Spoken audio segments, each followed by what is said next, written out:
subscribe to our YouTube channel for the latest updates.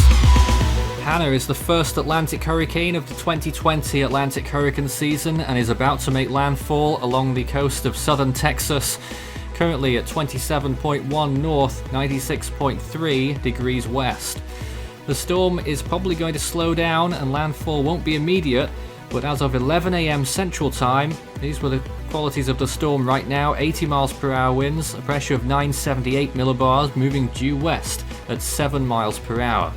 It's a CDPS Stage 5, which means that the potential for impacts is quite large.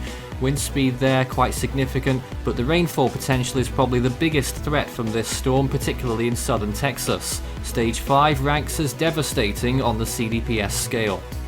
And that location was for Central Padre Island this afternoon. Here's its current location though, and its wind field, so you can see now tropical storm force winds will be penetrating land areas quite easily, and it will continue on a westward motion inland and then southwest later on. It's currently 65 miles from the closest point of Padre Island, 78 from Port Mansfield, 82 from Corpus Christi, 86 from South Padre Island, and 99 from Kingsville. A storm surge warning in effect for Port Mansfield to Sargent, a hurricane warning for Port Mansfield to Mesquite Bay, Texas. Here is the current wind speed in relation to what the satellite estimates are saying right now, and as you can see, it's quite close together. 80 mile an hour winds is what the National Hurricane Center is running with. And this is the latest forecast graphic. They expect that it will maintain intensity for at least 12 hours and possibly intensify in between that 12-hour dot when it makes a hurricane landfall, and then move inland, moving gradually towards the southwest, inland over Mexico, over very mountainous terrain, and it will not survive the crossing. So by the 48-hour period, the storm will probably be dead, but for the time being, it does have a large wind field, and the storm will be producing hurricane-force winds, probably on some land areas. Well, here's the radar imagery right now. You can see how the bands on the western side of the storm are thrashing through the eastern coast of Texas now. The Corpus Christi area looks like it's getting a lot of rain right now, and you saw in our live event earlier the progress of the storm.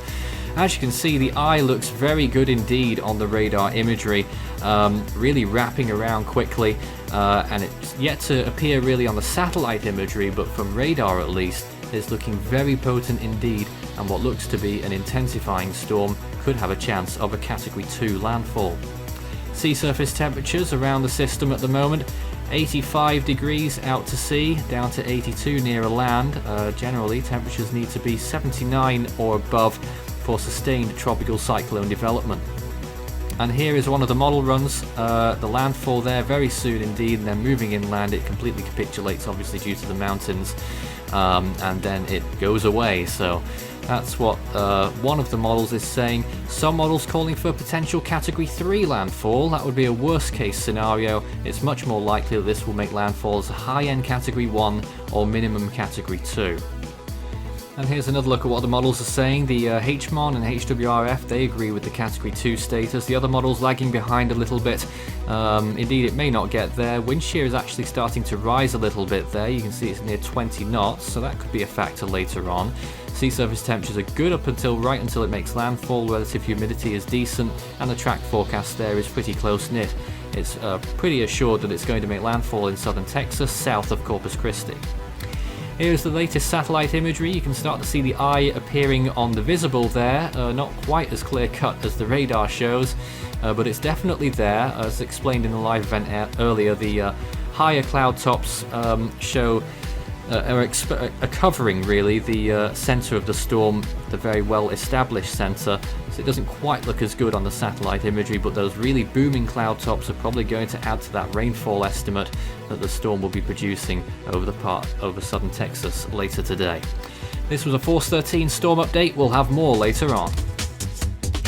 Check out our new look cyclone tracker on the Force 13 website for the latest up-to-date information. You can also find us, of course, on our YouTube channel, search Force 13, and also on Facebook and Twitter, Force 13 at Force 13 on Twitter for the latest updates. You can also help the project become even better by becoming an ultimate fan on YouTube. To see the full list of Ultimate Fan benefits and to join, visit youtube.com/force13/join. With a special thanks to our top supporters this month. You can also check out our growing merch store so you can show Force 13's colours wherever you go. You can also find a link to our Discord server underneath this video in the description.